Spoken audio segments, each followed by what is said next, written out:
Friends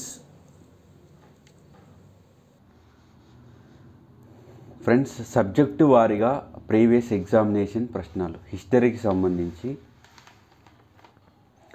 Vande Mataram పత్రిక సంపాదకుడు TSPSC forest beat officer 2018లో వచ్చిన question Aurobindo Ghosh. 1948లో భారత ప్రభుత్వ యూనివర్సిటీ ఎడ్యుకేషన్ కమిషన్ను ఎవరి అధ్యక్షతన ఏర్పాటు చేసింది?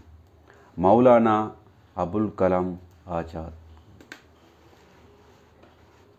బ్రహ్మ సమాజం ఆలోచనలను వ్యాప్తి చేయడానికి రాజా రామ్మోహన్ రాయ్ ప్రారంభించిన పత్రిక సంవాద కౌముది పత్రిక.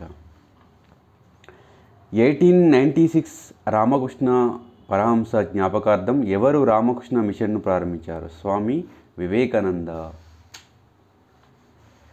బెంగాల్లో వితంతువుల పునర్వివాహం కోసం పెద్ద ఎత్తున ఉద్యమం చేసింది ఎవరు? పండిట్ ఈశ్వరచంద్ర విద్యాసాగర్. 1927 డిసెంబర్ 16న ఎవరు బట్లర్ కమిటీని నియమించారు? Sir ఆర్కోర్డ్ Buttler. 1946 ఫిబ్రవరి 19న భారతదేశానికి 3 మంత్రుల కమిటీ పంపిస్తున్నట్లు ఎవరు ప్రకటించారు? Please subscribe to Telangana Pratibha YouTube channel friends. Clement Attlee. దివ్య జ్ఞాన సమాజం థియోసాఫికల్ సొసైటీ 1875లో ఎక్కడ స్థాపించారు? న్యూయార్క్. 1914 మే 22 ఏ ఓడరేవును చేరిన కోమగటమారు నౌకను ఏ దేశం తమ హార్బర్లో ప్రవేశించడానికి అనుమతి ఇవ్వలేదు? Vancouver, Canada. స్వరాజ్ పార్టీ మొట్టమొదటి కార్యదర్శి మోతీలాల్ నెహ్రూ. పితృస్వామ్య సమాజానికి సంబంధించి కింది వాటిలో ఏది సరైనది? పురుష ఆధిపత్య సమాజం. కింది వాటిని కాలక్రమానుసారంలో అమర్చండి. కామెంట్ సెక్షన్లో కామెంట్ చేయండి ఫ్రెండ్స్. ప్రీవియస్ క్వశ్చన్కి సంబంధించి ఎకానమీ. ప్రధానమంత్రి సురక్ష బీమా యోజన ప్రధాన ఉద్దేశం భారతీయ పౌరులందరికీ ప్రమాద బీమా సౌకర్యాన్ని కల్పించడం. ఈ కింది వాటిలో ఏ లక్షణాలు ప్రధానమంత్రి జన్ధన్ యోజనకు సంబంధించింది? విత్తనపర సమ్మిళితం, బ్యాంకింగ్ సదుపాయాల సార్వత్రిక అందుబాటు, ప్రతి కుటుంబం కనీసం ఒక్క బ్యాంక్ అకౌంట్ కలిగి ఉండేలా చూడటం. ABC correct. అభివృద్ధికి సంబంధించి ట్రికిల్ డౌన్ సిద్ధాంతం దేనిని పేర్కొంటుంది? అభివృద్ధి దిగువ స్థాయికి విస్తరించి శ్రమశక్తికి డిమాండ్ పెరగడం ద్వారా సమాజంలోని అతిపేద వర్గాలకు చేరడం. ఈ కింది వాటిలో భారతదేశ ఆర్థిక ప్రణాళిక లక్ష్యం కాని దానిని గుర్తించండి. జనాభా పెరుగుదల అనేది కాదు. భారతదేశంలో జీఎస్టీ అమలును ప్రారంభించిన తేదీ? Please subscribe to Telangana Pratibha YouTube channel. 1 July 2017. Stagflation అనగా అధిక ద్రవ్యోల్బణంతో కూడిన అధిక నిరుద్యోగిత స్థితి. సాంఘిక భద్రతా వలయంలో లేని అవ్యవస్థీకృత రంగంలో ఉన్న కార్మికులకు గల పెన్షన్ పథకాన్ని ఏమని పిలిచారు? స్వావలంబన అంటారు. ఈ కింది వాటిలో సరిగా జతపరచబడని దానిని గుర్తించండి. మధ్యస్థాయి ఆర్థికాభివృద్ధి, మధ్యస్థాయి మానవాభివృద్ధి పశ్చిమ బెంగాల్ కరెక్ట్. అధిక మానవాభివృద్ధి అల్పస్థాయి ఆర్థికాభివృద్ధి కేరళ కరెక్ట్. అధిక ఆర్థికాభివృద్ధి అల్పస్థాయి మానవాభివృద్ధి రాజస్థాన్ కరెక్ట్. 11 నుంచి 18 ఏళ్ల మధ్య వయస్సు బాలికలకు పోషణ రీత్యా లైంగిక అసౌకర్యాల రీత్యా కలిగే ఇబ్బందుల వలయాన్ని ఛేదించడం ద్వారా సాధికారత కలిగించడానికి బాలికల స్వీయ అభివృద్ధికి ప్రవేశపెట్టబడిన పథకం కిషోరీ శక్తి యోజన. పరంపరాగత కృషి వికాస యోజన ఉద్దేశం జన్యు మార్పిడి వ్యవసాయం. డ్వాక్రా కార్యక్రమం అమలులోకి వచ్చిన సంవత్సరం 1982.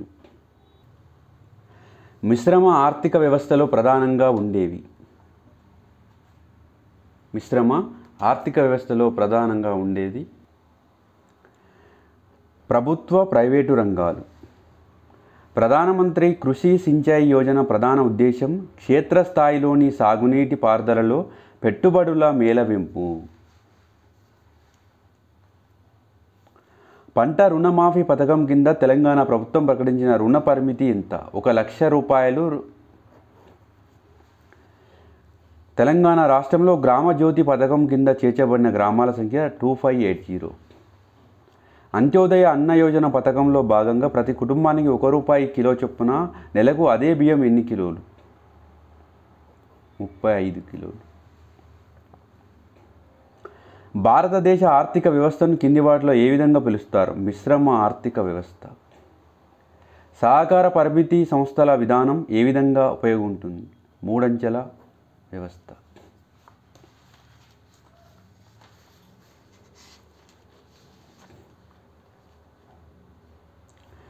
కింది వాటిలో ఏది భారతదేశంలో జనాభా విస్ఫోటన ఫలితం కాదు? అధిక నైపుణ్యత కలిగిన ఉద్యోగాలలో వృద్ధి. కింది వాటిలో ఏది భారతదేశ జనాభా లక్షణం కాదు? వేగంగా తరుగుతున్న సాంద్రత. సైన్స్ అండ్ టెక్నాలజీకి సంబంధించి ప్రీవియస్ క్వశ్చన్ ఫ్రెండ్స్. స్వదేశీ సాంకేతిక పరిజ్ఞానంతో తయారు చేసిన మొదటి అణు రియాక్టర్ అప్సరా. స్మైలింగ్ బుద్ధ అనే కోడ్ పేరుతో మొదటి అణు పరీక్ష రాజస్థాన్లో జరిగిన సంవత్సరం 1974. భారతీయ అణు కార్యక్రమ పితామహుడిగా ఎవరిని పిలుస్తారు? హోమీ జే బాబా. భారతదేశం 1975లో కాస్మోస్ ద్వారా రష్యా నుండి రోదసిలోకి ప్రయోగించిన కృత్రిమ ఉపగ్రహం ఆర్యభట్ట. భారత అంతరిక్ష కార్యక్రమ పితామహుడిగా ఎవరిని పిలుస్తారు? విక్రమ్ సారాభాయ్. భారత అంతరిక్షం. స్వదేశీ పరిజ్ఞానంలో HAL రూపొందించిన తేలికపాటి యుద్ధ విమానం తేజస్. రష్యా సహకారంతో తయారు చేసిన సూపర్ సోనిక్ క్రూయిజ్ క్షిపణి భారత్ రష్యా దేశాలలోని 2 నదుల పేర్లు కలిపి పెట్టిన పేరు బ్రహ్మోస్. భారతదేశం మొదటి అంటార్కిటికా యాత్రను ఏ సంవత్సరంలో ప్రారంభించింది? 1981. భారతదేశపు తొలి మానవ రహిత చంద్రగణన పరిశోధన ప్రయోగం చంద్రయాన్-1ను ఎక్కడి నుండి స్టార్ట్? శ్రీహరికోట. భారతదేశపు తొలి సూపర్ కంప్యూటర్ను ఏమని వ్యవహరిస్తారు? ఏక. అగ్ని 4th క్షిపణి యొక్క పరిధి 4,000 కిలోమీటర్స్. కల్పన చావ్లా సంస్మరణార్థం ఏ ఉపగ్రహాన్ని ఆమె పేరుతో కల్పన-1గా పిలిచారు? మెట్సాట్-1. ఆకాశ్ క్షిపణిని అభివృద్ధి పరిచిన సంస్థ DRDO. నేషనల్ సివిల్ డిఫెన్స్ కళాశాలను 1957లో ఎక్కడ స్థాపించారు? నాగపూర్. భారతదేశంలో విదేశీ సంచార్ నిగమ్ లిమిటెడ్ ఇంటర్నెట్ ప్రారంభించిన సంవత్సరం ఆగస్టు 1995. భారతదేశపు తొలి ఉపగ్రహం ఆర్యభట్టను ఎక్కడి నుండి? Soviet union.